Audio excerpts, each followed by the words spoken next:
இது Nicolas Copernicus பத்தின ஒரு சின்ன பார்வை. கோப்பர்னிக்கஸ், ஆமா, அவர் வெறும் வானியல் அறிஞர்னு மட்டும் நினைக்காதீங்க.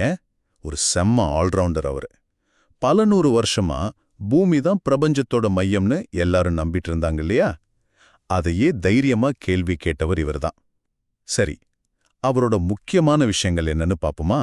முதலாவதா, அவரோட மெகா ஐடியா சூரியன் தான் பிரபஞ்சத்தோட நடுவுல இருக்குன்னு சொன்னது. யோசிச்சு பாருங்க, பல காலமா பூமி அசையாம இருக்கு, மத்ததெல்லாம் அது சுத்துதுன்னு நம்பிட்டு இருந்தாங்க. ஆனா கோப்பர்னிக்கஸ் இல்லல்ல, பூமி உட்பட எல்லா கிரகமும் சூரியனை தான் சுத்துதுன்னு சொன்னார். இது அவரோட ஃபேமஸ் புத்தகத்துல இருக்கு. சும்மாவா?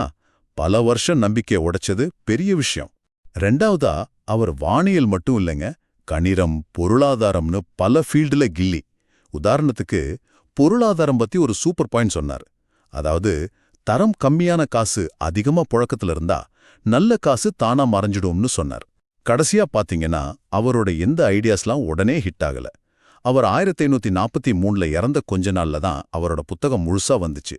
ஆனா இதுதான் கோப்பர்னிக்கன் புரட்சின்னு சொல்றோமே, அந்த பெரிய அறிவியல் பார்வை மாற்றத்துக்கு ஸ்டார்டிங் பாயிண்ட். பிரபஞ்சத்தை பத்தின நம்ம புரிதலையே இது மொத்தமா மாத்தி கலீலியோ, கெப்லர் மாதிரி ஆட்களோட கண்டுபிடிப்புகளுக்கு வழிகாட்டுச்சு. ஆக கோப்பர்னிக்கஸ் நம்ம பிரபஞ்சத்தை பார்க்குற பார்வையே புரட்டி போட்டு ஒரு பெரிய அறிவியல் புரட்சிக்கு வித்திட்டார்னு சொல்லலாம்.